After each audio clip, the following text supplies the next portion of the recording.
আবার নিম্নচাপ, জল নামতেই ফের বৃষ্টির আশঙ্কায় আতঙ্কিত ঘাটালবাসী।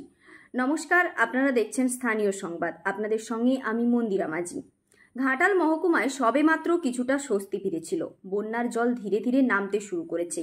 এমন সময় নতুন করে নিম্নচাপের আশঙ্কায় ফের দুশ্চিন্তায় এলাকাবাসী। বিশেষত জলবন্দী পরিবারগুলির কাছে এই খবর এক প্রকার আতঙ্কের নামান্তর। আবহাওয়া দপ্তর সূত্রে জানা গিয়েছে, কিছুদিন আগে উত্তর বঙ্গোপসাগরে সৃষ্টি হওয়া গভীর নিম্নচাপ রাজস্থান সীমান্ত পেরিয়ে পৌঁছে গিয়েছে পাকিস্তানে। উত্তরপ্রদেশ ও রাজস্থানে প্রচুর বৃষ্টি দিয়ে সেটি কিছুটা শক্তি হারালেও এখনও তার প্রভাবে পাকিস্তানের কিছু অংশে ভারী বৃষ্টি হচ্ছে। কিন্তু সবচেয়ে চিন্তার বিষয় হলো, আলিপুর আবহাওয়া দপ্তর আগাম সতর্কতা জারি করেছে যে আগামী বৃহস্পতিবার নাগাদ উত্তর বঙ্গোপসাগরে আরও একটি নতুন নিম্নচাপ তৈরি হতে চলেছে, যার প্রভাব পড়বে দক্ষিণবঙ্গেও। ইতিমধ্যেই আগামী বুধবার থেকে শনিবার পর্যন্ত দক্ষিণবঙ্গের জেলাগুলিতে ভারী বৃষ্টির পূর্বাভাস দেওয়া হয়েছে। বিশেষত বৃহস্পতিবার ও শুক্রবার দুই মেদিনীপুর, ঝাড়গ্রাম, দক্ষিণ চব্বিশ পরগনা, বাঁকুড়া ও পুরুলিয়া জেলায় কমলা সতর্কতা জারি করা হয়েছে।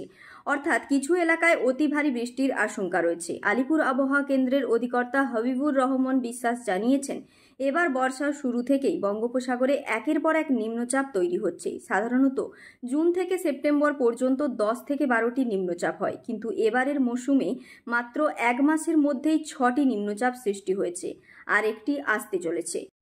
বঙ্গোপসাগরের জলীয় বাষ্প, মৌসুমী বায়ুর প্রবাহ ও অন্যান্য আবহাওয়াগত উপাদান এবারে বেশি সংখ্যায় নিম্নচাপ সৃষ্টির অনুকূলে রয়েছে। এই কারণে দক্ষিণবঙ্গ জুড়ে বৃষ্টির পরিমাণ অত্যধিক বেড়েছে। ঘাটাল, দাসপুর, চন্দ্রকোনা ও ক্ষীরপাই এলাকার বহু মানুষ এখনও ঘর ছাড়া। অনেক জায়গায় এখনও জল নামেনি সম্পূর্ণভাবে। তার মধ্যেই আবার নতুন করে বৃষ্টির পূর্বাভাসে মানুষ আশঙ্কিত হয়ে পড়েছেন।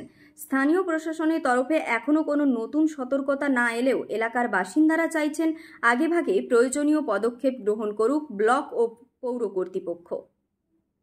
ঘাটাল মহকুমার সমস্ত খবরের আপডেট সঙ্গে সঙ্গে পেতে চোখ রাখুন স্থানীয় সংবাদের ডিজিটাল মিডিয়ায়। নমস্কার।